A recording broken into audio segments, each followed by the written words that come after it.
আমাদের হাজী ইব্রাহিম খলিল তিনি দুইবারের সফল কাউন্সিলর।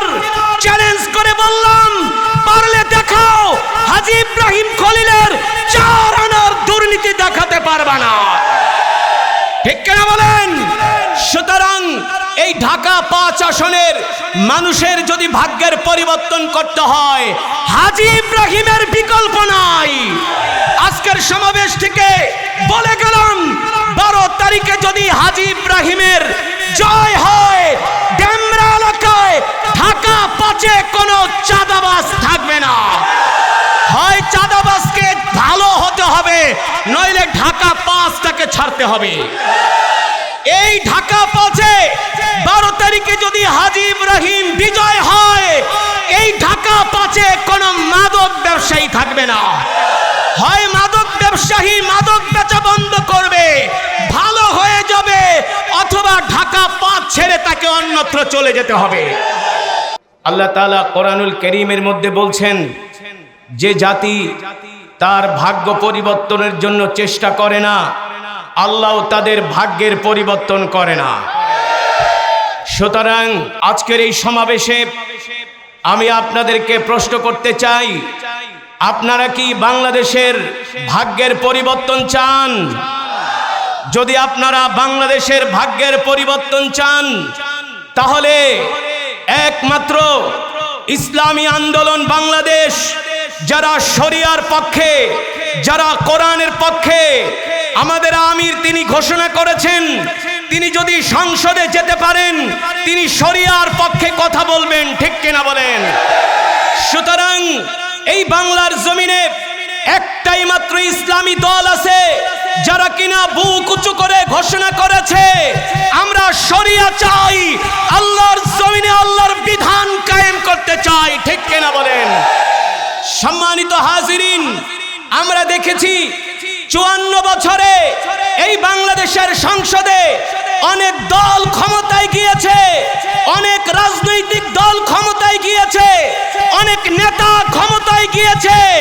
বাংলার জাতির ভাগ্যের পরিবর্তন হয় নাই, কিন্তু নেতাদের ঠিকই ভাগ্যের পরিবর্তন হয়েছে। নির্বাচনের আগে তাদের পকেটে রিকশা ভাড়া ছিল না, নির্বাচনের পরে তারা হাজার হাজার কোটি টাকার মালিক, তারা ব্যাংকের মালিক হয়ে যায়, শত শত একর জমির মালিক হয়ে যায়, ঠিক কিনা বলেন? সুতরাং দুর্নীতিবাজদেরকে দিয়ে এই বাংলার জাতির ভাগ্যের পরিবর্তন হবে না। আমাদের হাজী ইব্রাহিম খলিল তিনি দুইবারের সফল কাউন্সিলর। চ্যালেঞ্জ করে বললাম, পারলে দেখাও হাজী ইব্রাহিম খলিলের 4 আনার দুর্নীতি দেখাতে পারবা না, ঠিক কিনা বলেন? সুতরাং এই ঢাকা 5 আসনের মানুষের যদি ভাগ্যের পরিবর্তন করতে হয়, হাজী ইব্রাহিমের বিকল্প নাই। আজকের সমাবেশ থেকে বলে গেলাম, 12 তারিখে যদি হাজী ইব্রাহিমের জয় হয়, ডেমরা এলাকায় ঢাকা 5-এ কোনো চাঁদাবাজ থাকবে না। হয় চাঁদাবাজকে ভালো হতে হবে, নইলে ঢাকা 5টাকে ছাড়তে হবে। এই ঢাকা 5-এ 12 তারিখে যদি হাজী ইব্রাহিম বিজয় হয়, এই ঢাকা 5-এ কোনো মাদক ব্যবসায়ী থাকবে না। হয় মাদক ব্যবসায়ী মাদক বেচা বন্ধ করবে, ভালো হয়ে যাবে, অথবা ঢাকা 5 ছেড়ে তাকে অন্যত্র চলে যেতে হবে। হাজী ইব্রাহিম যদি 12 তারিখে বিজয় হয়, কোন স্ট্যান্ড থেকে, ফুটপাত থেকে, অটো চালকদের থেকে কেউ চাঁদা নেওয়ার সাহস পাবে না।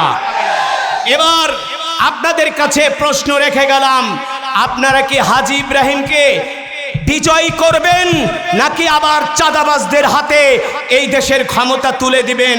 আপনাদের বিবেকের কাছে প্রশ্ন রেখে গেলাম, ঠিক কিনা বলেন? আমি আল্লাহ তাআলার আবার সেই কোরআনুল কারীমের আয়াত আপনাদেরকে স্মরণ করিয়ে দিচ্ছি, ইন্নাল্লাহা লা ইউগাইয়িরু মা বিকওমিন হাত্তা ইউগাইয়িরু মা বিআনফুসিহিম। আল্লাহ তাআলা বলছেন, তোমরা ভাগ্য পরিবর্তনের জন্য চেষ্টা করো, আমি আল্লাহ তোমাদের ভাগ্য পরিবর্তন করে দিব। সুতরাং ১৫০০ যুবকের রক্তের বিনিময়ে আমরা 24 পেয়েছি, ঠিক কিনা বলেন? 24 কিন্তু বারবার আসবে না, এবার যদি হাত ছাড়া করি এই কপাল তেঁতুলের মুগুর দিয়ে ডললেও কোনো লাভ হবে না। এখনো সময় আছে, হাতে হাত রেখে কাঁধে কাঁধ রেখে হাজী ইব্রাহিমকে বিজয়ী করা ছাড়া আমাদের সামনে পিছনে ডানে বামে আর কোনো অপশন নাই। 12 তারিখ পর্যন্ত কোনো ঘুম নাই, কোনো খাওয়া নাই। মা বোনদেরকে পাড়ায় পাড়ায় মহল্লায় মহল্লায় প্রতিটা বাসায় বাসায় দাওয়াত দিতে হবে।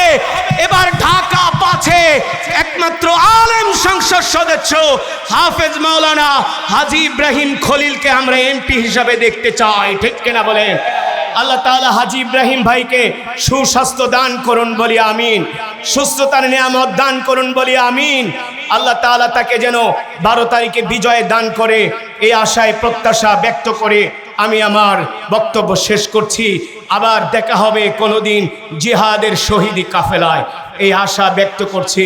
আসসালামু আলাইকুম।